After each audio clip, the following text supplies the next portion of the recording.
The night I needed my husband most, I discovered the one person I trusted above all, my own brother, was the reason my world shattered. 7 years with Sam had taught me to recognize his patterns. The way he hummed while cooking breakfast, how he'd tap his fingers when stressed, the slight wrinkle between his eyebrows when he lied. I thought I knew everything about him. When David lost his apartment after his girlfriend kicked him out, inviting him to stay with us felt natural. We were family, after all. Growing up, he protected me through our parents' divorce, through school bullies, through my first heartbreak. Now it was my turn to help him. "It'll just be for a few weeks," I told Sam, who nodded with that soft smile I'd fallen for years ago. I never noticed how they'd stop talking when I entered a room. Never questioned why Sam started working late on the same nights David had networking events. Never wondered why they suddenly shared inside jokes I wasn't part of. Until that Tuesday night, when the first crack appeared in my perfectly constructed reality. I noticed the first odd thing on a Thursday evening. Sam's car was parked in our driveway, but when I opened the passenger door to grab my sunglasses, David's navy blue hoodie lay crumpled on the seat. The one he'd claimed he couldn't find that morning. "Did you give David a ride somewhere?" I asked Sam later, trying to sound casual. He looked up from his laptop with that momentary blank expression before his features composed themselves. "No, why?" "His hoodie's in your car." A flash of something, panic, crossed his face before he shrugged. "Oh, he must have left it there when we grabbed lunch yesterday." But David had told me he'd spent all day at home applying for jobs. The contradiction hung in the air, but I pushed it aside. People forget things. People misspeak. It didn't have to mean anything. That night, Sam came home late again. When he slid into bed beside me, the subtle scent that clung to his skin wasn't his usual cologne. It was David's. That distinctive sandalwood fragrance my brother had worn since college. The same scent that sometimes lingered in our living room hours after David had gone to his room. Over the next 2 weeks, small changes accumulated like gathering storm clouds. Sam stopped kissing me goodbye in the mornings. Our dinner conversations grew shorter, filled with mundane updates rather than genuine connection. He started taking his phone into the bathroom, something he'd never done before. Meanwhile, David became overly helpful around the house, cooking dinner before I got home, offering to run errands with Sam, always asking about my work schedule with unusual interest. "You'll be at that conference all weekend?" He confirmed when I mentioned my upcoming trip. Sam looked up quickly. "Both Saturday and Sunday?" "Yes, why?" "Just wondering if I should make plans," Sam replied, exchanging a quick glance with David that made my stomach tighten. One night, I woke at 2 a.m. to find Sam's side of the bed empty. Padding downstairs in the darkness, I heard low voices from the kitchen. I paused in the hallway, listening. "We can't keep doing this," David whispered. "I know," Sam replied, his voice thick with emotion. "But I can't stop thinking about."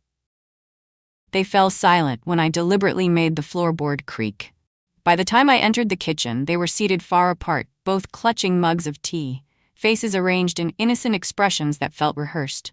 The final moment came when I found a receipt in Sam's wallet while doing laundry. A hotel downtown, charged the previous Tuesday when he'd told me he was working late, and David claimed to be at a job interview. One room, paid in cash, with a notation for extended checkout.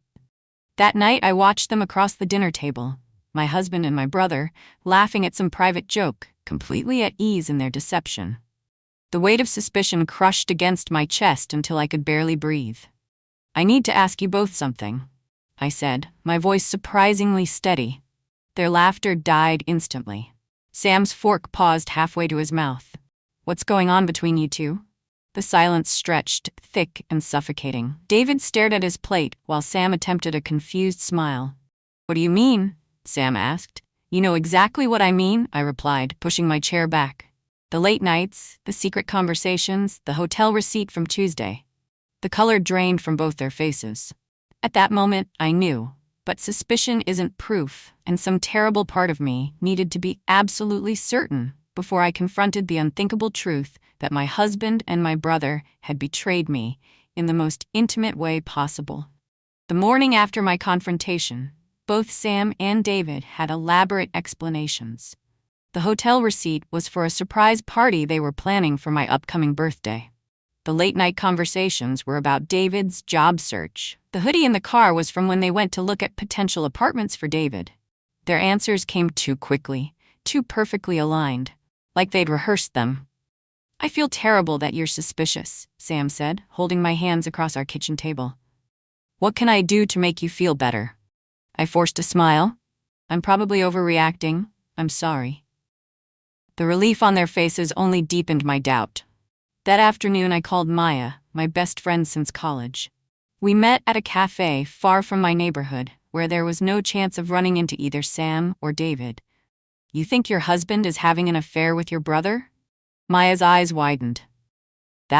Are you sure you're not reading too much into things?" I listed all the evidence, the late nights, the shared glances, the lies about where they'd been. "That doesn't necessarily mean they're—" Maya trailed off, uncomfortable with voicing what I feared. "I know how it sounds," I admitted, "but something's happening. I can feel it." Maya sipped her coffee thoughtfully.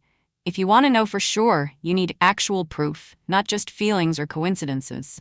She was right. I needed more than suspicions. I needed facts.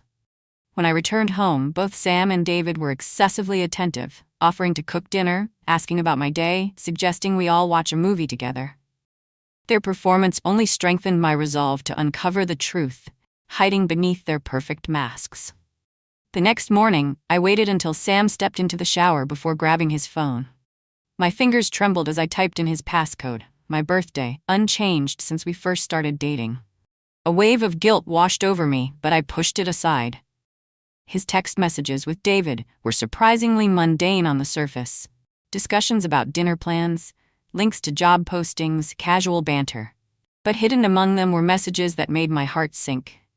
"Miss you already. Can't wait for next time. Thinking about yesterday." Nothing explicitly damning, but the timestamps told another story. These messages always came on days when I worked late or visited my mother.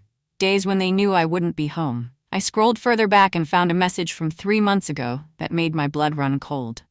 "David, this is wrong. She deserves better." "Sam, I know, but I can't help how I feel. Neither can you." When I heard the shower stop, I quickly replaced the phone and pretended to be checking my email. Sam emerged with a towel around his waist, smiling at me like nothing was wrong. Like he hadn't betrayed me with my own flesh and blood. "Plans for today?" he asked casually. "Just meeting Maya for lunch," I lied, already planning my next move. That afternoon, instead of meeting Maya, I sat in my car across from a coffee shop downtown where Sam claimed he was meeting a client. 20 minutes after his supposed meeting time, David's car pulled into the parking lot. My brother entered the cafe, and through the window, I watched as Sam's face lit up at the sight of him. They didn't touch, not in public, but the way they leaned toward each other. The intensity of their gaze, the comfortable intimacy of their body language told me everything I needed to know. This wasn't just friendship. This wasn't brotherly affection. I took photos with my phone, hating myself for becoming this person. A wife spying on her husband, a sister documenting her brother's betrayal. But I needed evidence. I needed proof that I wasn't losing my mind. After an hour, they left separately. I followed David, watching as he drove not to a job interview as he'd told me, but to a park where he sat alone on a bench, smiling at his phone. I parked far enough away that he wouldn't notice me, and watched as my brother, who had held my hand at our parents' funeral, who had walked me down the aisle at my wedding, texted with the man we both loved, but in vastly different ways. That evening, I invited Maya over while Sam and David were supposedly at a networking event. "I think I'm right," I told her, showing her the photos and messages I'd collected. "But I need someone else to tell me I'm not crazy." Maya examined everything, her expression growing grimmer. "This doesn't look good," she admitted. "But you still don't have absolute proof. These could be explained away." "What more do I need?" I asked, frustrated. "You need to catch them in a moment they can't explain away," she said gently, "or confront them with what you know and gauge their reaction." After Maya left, I installed a location tracking app on Sam's phone. Not my proudest moment, but my need for certainty outweighed my scruples about privacy. That night, I checked his location, allegedly at a business dinner, and found him at an address I recognized, a hotel downtown, the same one from the receipt. I called the hotel and asked for Sam's room, my voice disguised. "I'm sorry, we don't have a guest by that name," the receptionist said. "What about David Mitchell?" I asked, my brother's name bitter on my tongue. "Yes, Mr. Mitchell is in room 412.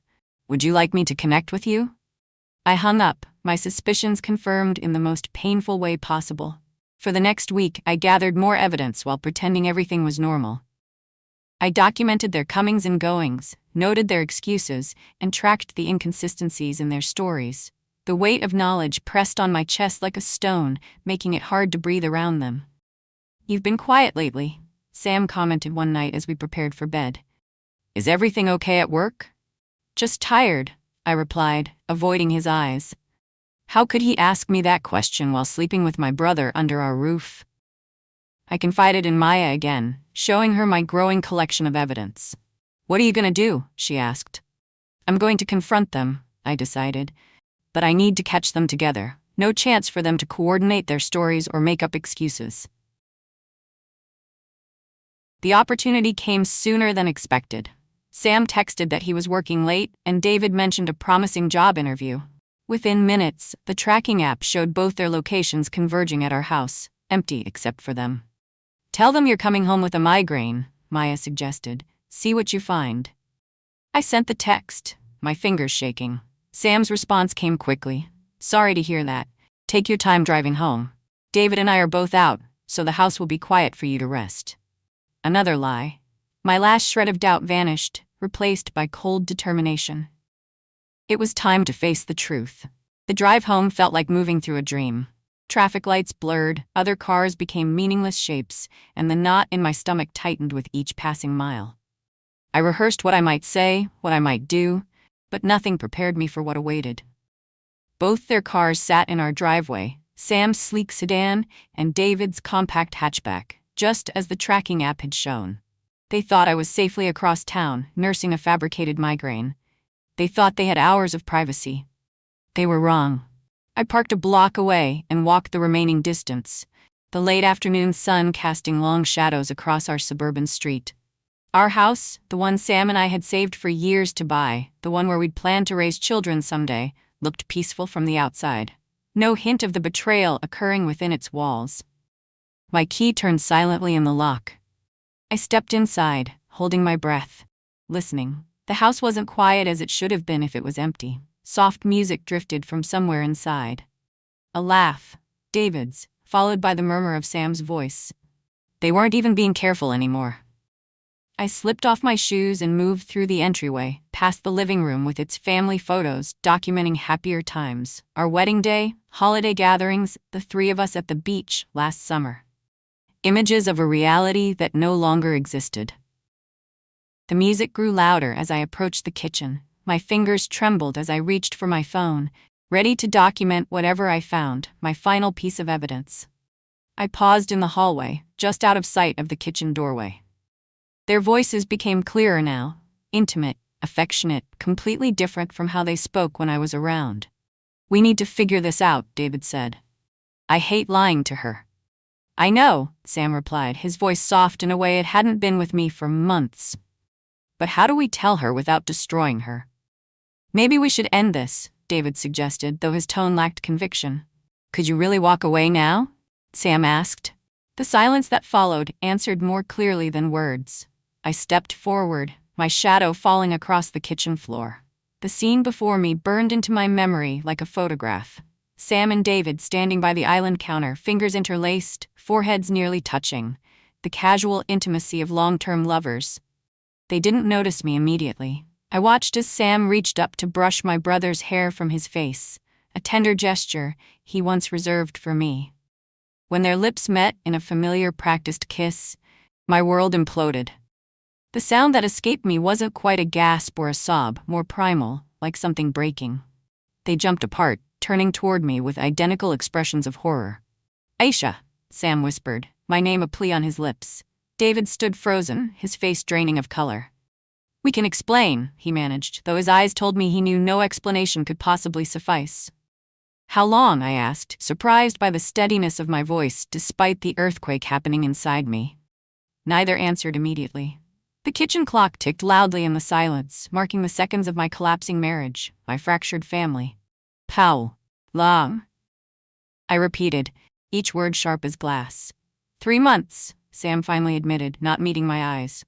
3 months, 90 days of deception. While I cooked meals for them, while I worried about David finding a job, while I worked overtime to support our household, they had been betraying me under my own roof.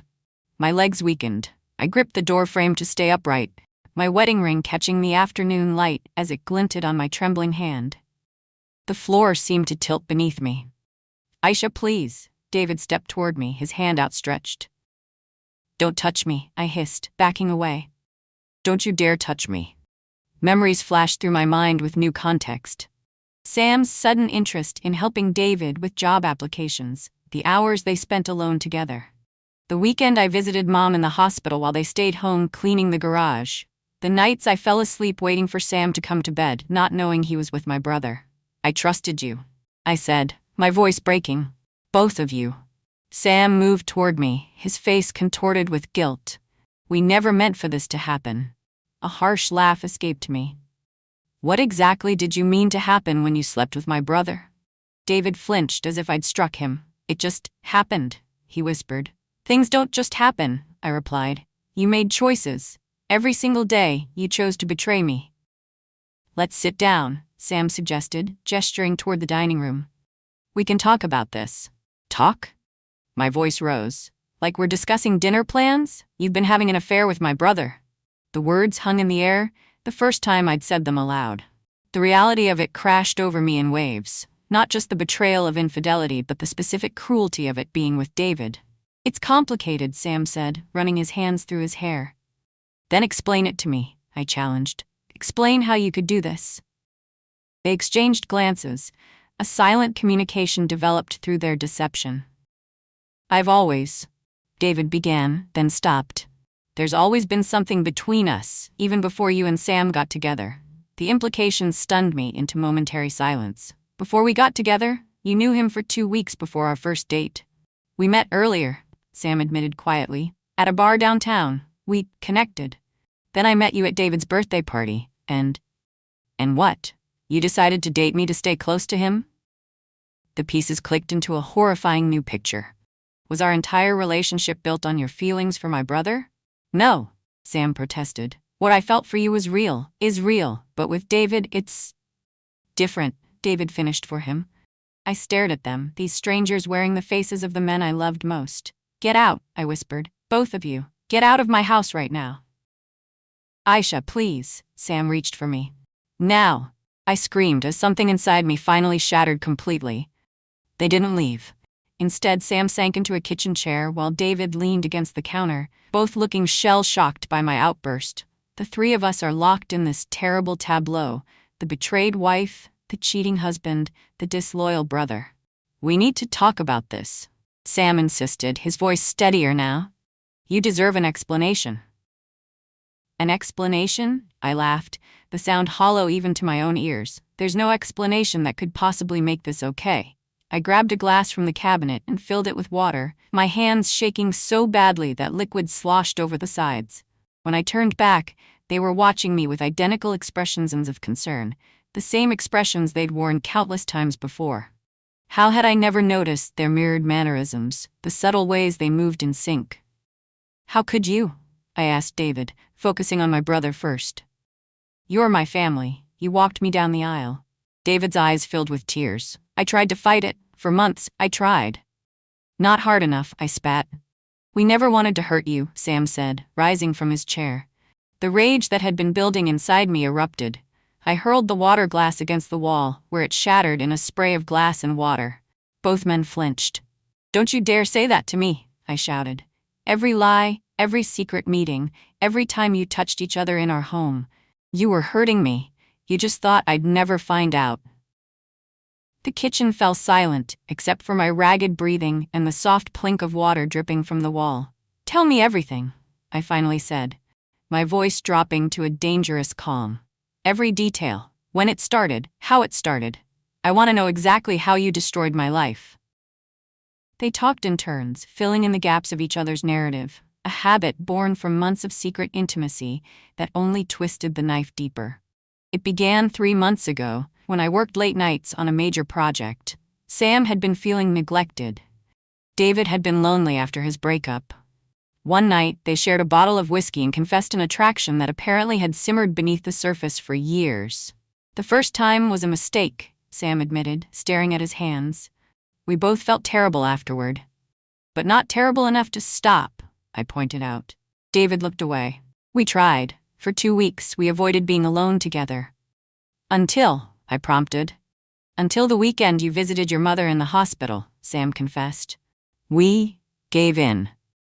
Each new detail carved another piece from my heart. The hotel room downtown became their regular meeting place on Tuesdays, my late night at work. The networking events were covers for dates. The surprise they claimed to be planning for my birthday was actually a weekend trip they had booked for themselves. And when exactly were you planning to tell me? I asked. Or was I supposed to live in ignorance forever while you carried on behind my back? They exchanged another of those looks that excluded me entirely. We were trying to figure that out, David said quietly. We didn't want to hurt you, Sam repeated. Stop saying that. I slammed my palm against the counter. You don't get to claim you care about my feelings when every action proves otherwise. Sam flinched. It's the truth, Isha. I do care about you. I love.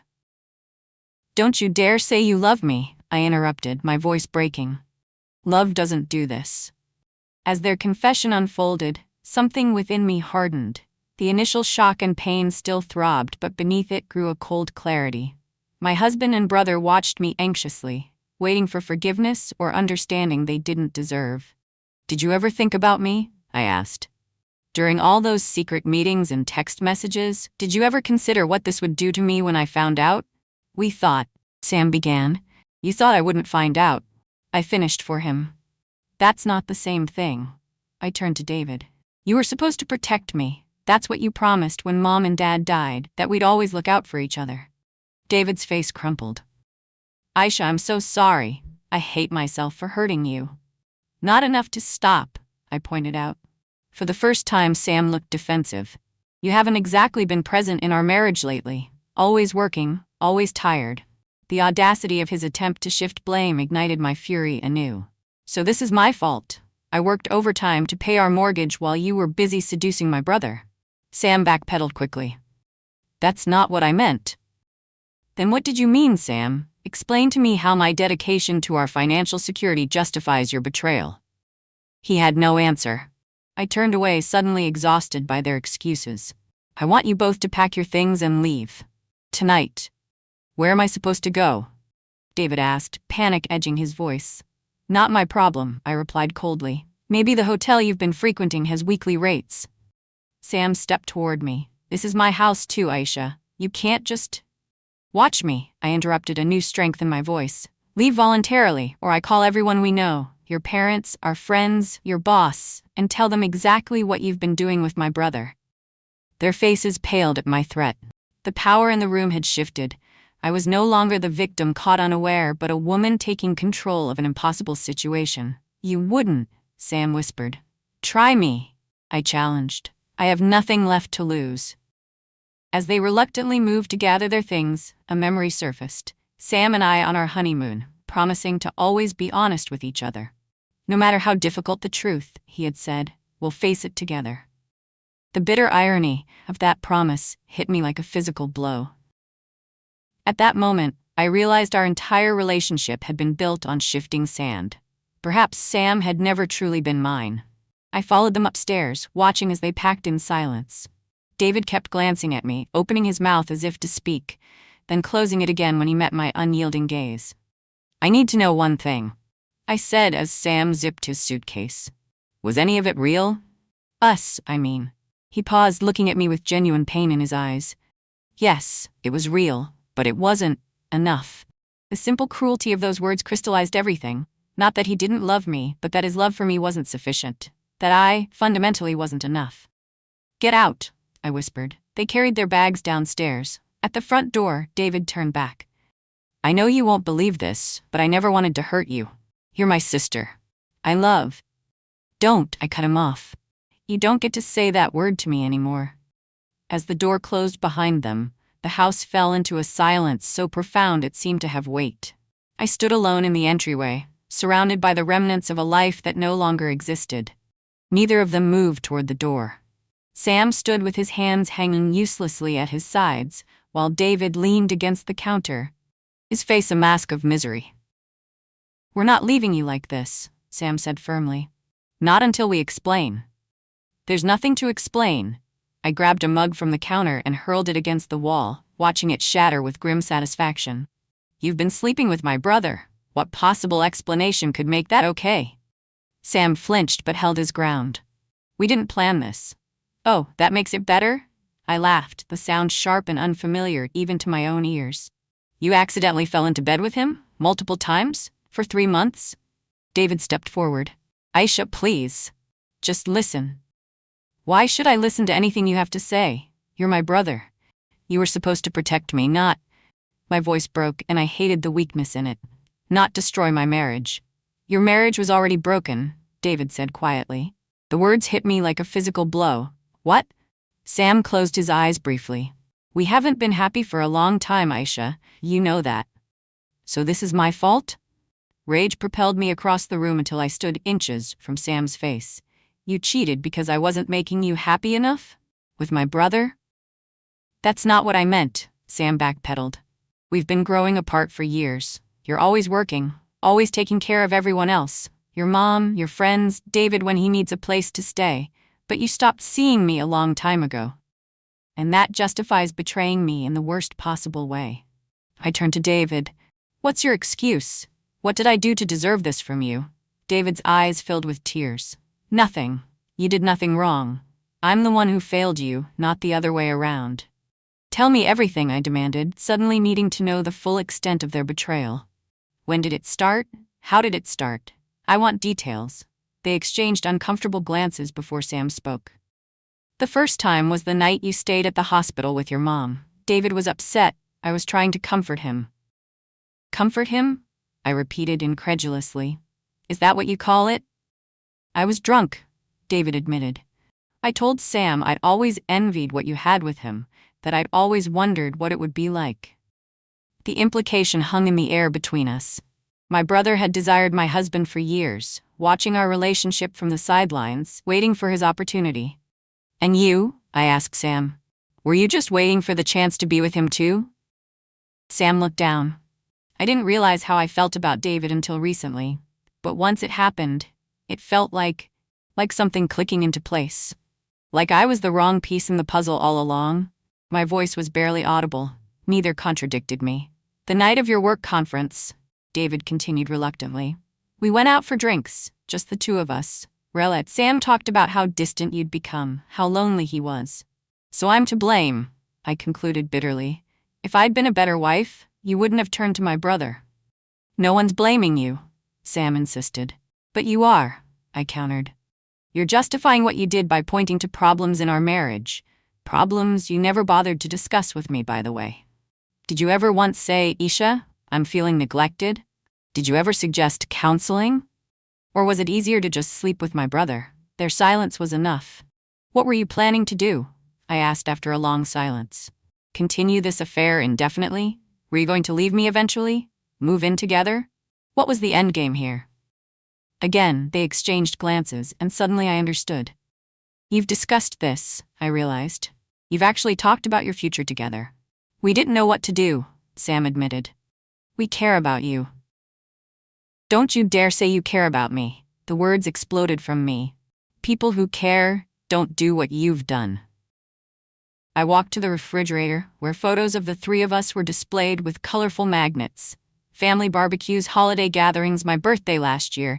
Images of a life that was built on lies.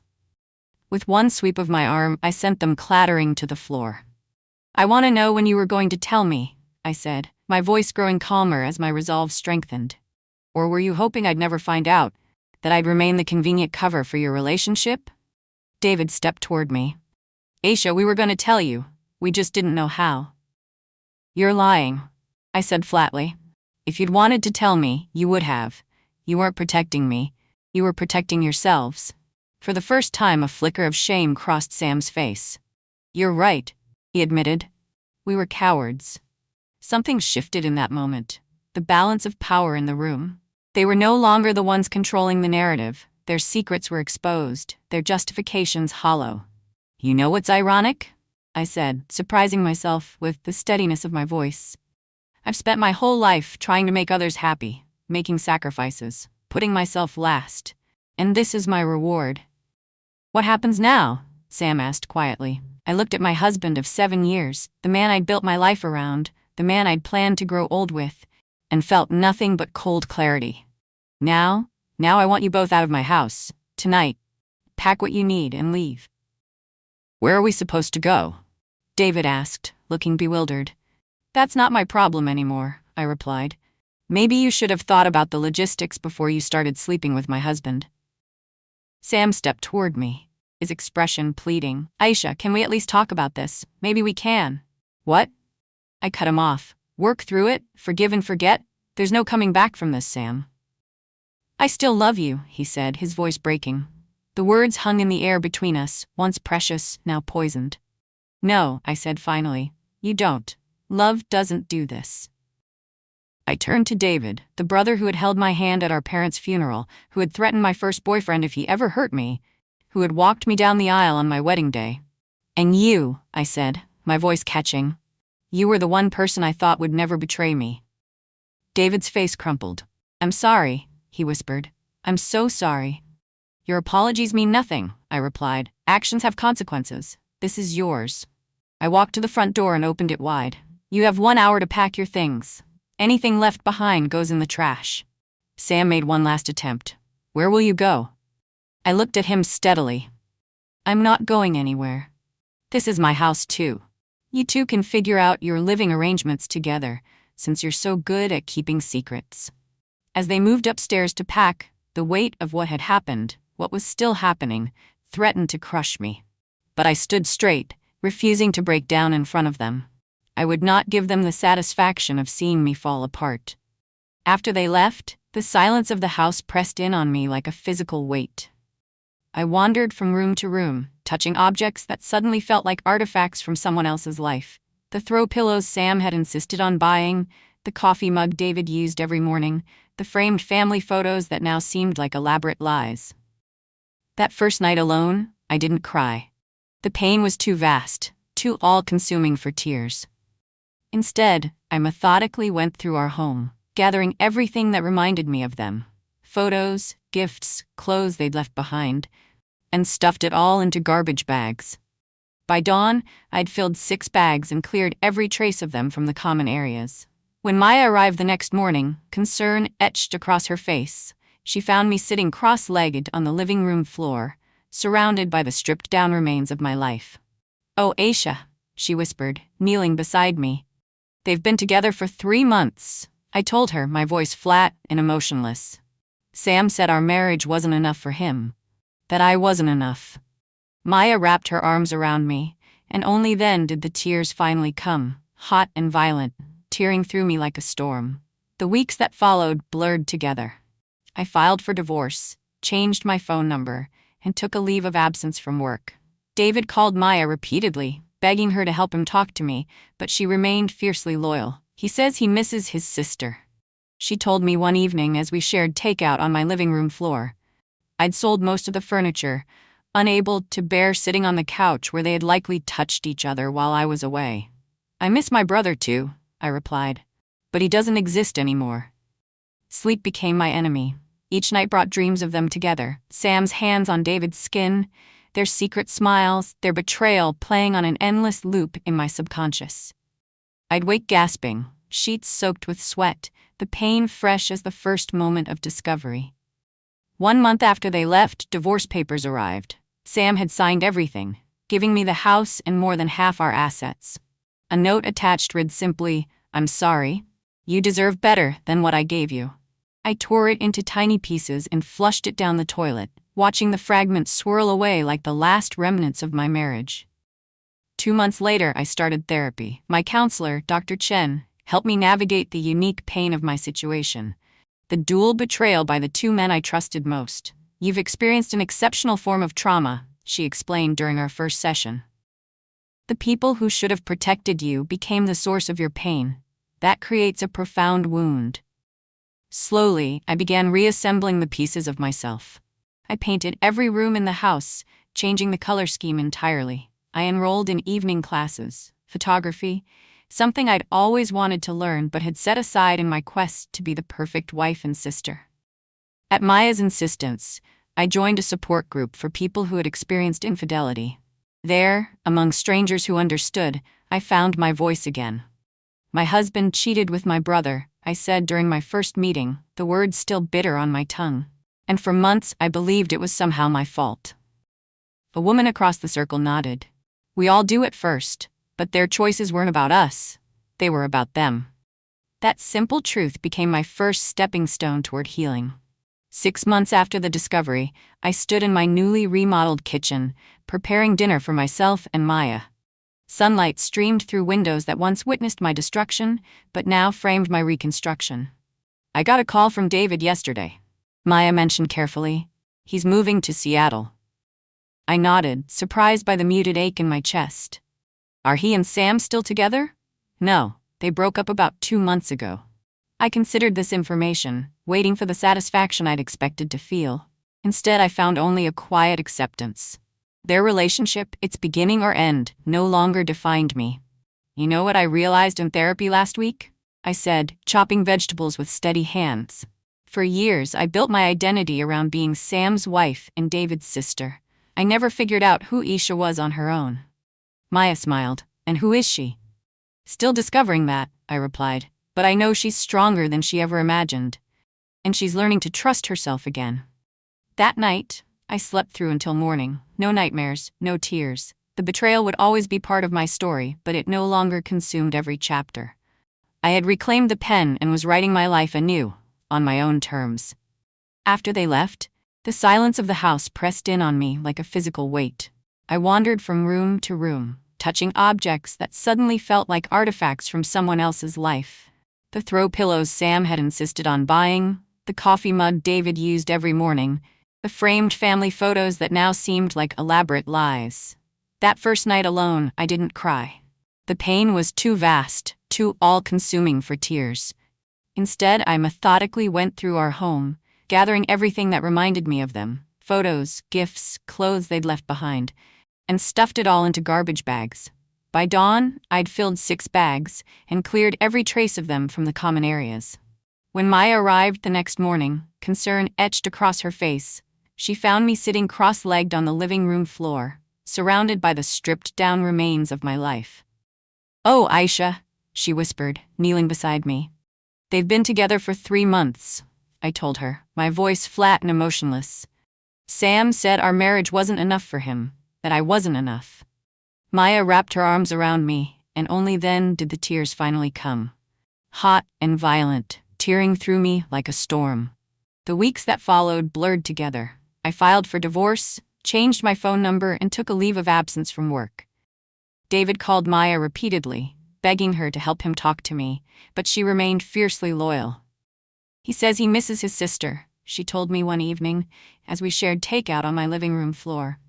I'd sold most of the furniture, unable to bear sitting on the couch, where they had likely touched each other while I was away. "I miss my brother too," I replied. "But he doesn't exist anymore." Sleep became my enemy. Each night brought dreams of them together, Sam's hands on David's skin, their secret smiles, their betrayal playing on an endless loop in my subconscious. I'd wake gasping, sheets soaked with sweat, the pain fresh as the first moment of discovery. 1 month after they left, divorce papers arrived. Sam had signed everything, giving me the house and more than half our assets. A note attached read simply, "I'm sorry, you deserve better than what I gave you." I tore it into tiny pieces and flushed it down the toilet, watching the fragments swirl away like the last remnants of my marriage. 2 months later, I started therapy. My counselor, Dr. Chen, helped me navigate the unique pain of my situation, the dual betrayal by the 2 men I trusted most. "You've experienced an exceptional form of trauma," she explained during our first session. "The people who should have protected you became the source of your pain. That creates a profound wound." Slowly, I began reassembling the pieces of myself. I painted every room in the house, changing the color scheme entirely. I enrolled in evening classes, photography, something I'd always wanted to learn but had set aside in my quest to be the perfect wife and sister. At Maya's insistence, I joined a support group for people who had experienced infidelity. There, among strangers who understood, I found my voice again. "My husband cheated with my brother," I said during my first meeting, the words still bitter on my tongue. And for months, I believed it was somehow my fault. A woman across the circle nodded. "We all do it first, but their choices weren't about us. They were about them." That simple truth became my first stepping stone toward healing. 6 months after Discovery Day, I stood in my kitchen, completely renovated, like myself.